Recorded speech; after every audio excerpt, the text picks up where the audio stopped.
రేపెల్లుండిలో మేము కొంతమంది యాడ్మిన్ని పసిగట్టాము. ఆ యాడ్మిన్స్ని అరెస్ట్ చేస్తాం. ఇది సైబర్ క్రైమ్కి తీసుకెళ్ళాము.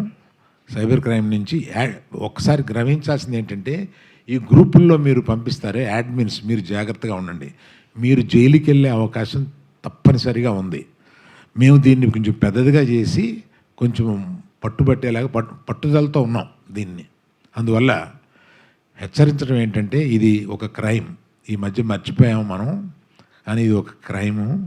దీనికి ఒక ఇదివరకన్నా సైబర్ సెల్స్ చాలా బాగా పనిచేస్తున్నాయి. ఇదివరకు ఉన్నంత కష్టం కాదు, ఇప్పుడు పట్టుకోవడం కూడా కొంచెం తేలికైంది. అందువల్ల అందరికీ ఈ పర్టికులర్గా వాట్సాప్ అండ్ టెలిగ్రామ్ గ్రూపులకి నా హెచ్చరిక, వాళ్ళ అడ్మిన్స్ జాగ్రత్తగా ఉండండి. మీరు పొరపాటున దీన్ని ఫార్వర్డ్ చేస్తే అడ్మిన్దే బాధ్యత అవుతుంది. అడ్మిన్ జైలుకి వెళ్ళే అవకాశాలు ఉన్నాయి.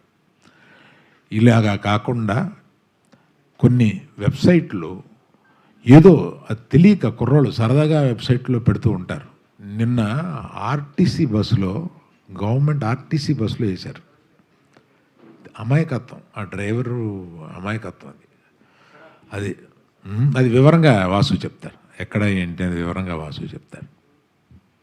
అందుకని మీరు మా సినిమాని సక్సెస్ చేయడానికి ఎంత బాగా మీడియా వారు ఉపయోగపడ్డారో, దీనికి కూడా సహకరించి మా సినిమాని, ఎందుకంటే ఇవాళ పాపం సక్సెస్ తోటి కుర్రాళ్ళు అటు ఇటు పరిగెడుతూ మధ్యలో మేము అక్కడ చూసాము, మేము ఇక్కడ చూసామని అంటుంటే వీళ్ళు పాపం డల్ అయిపోతున్నారు. నేను లైఫ్లో బోల్డ్ చూసేశాను.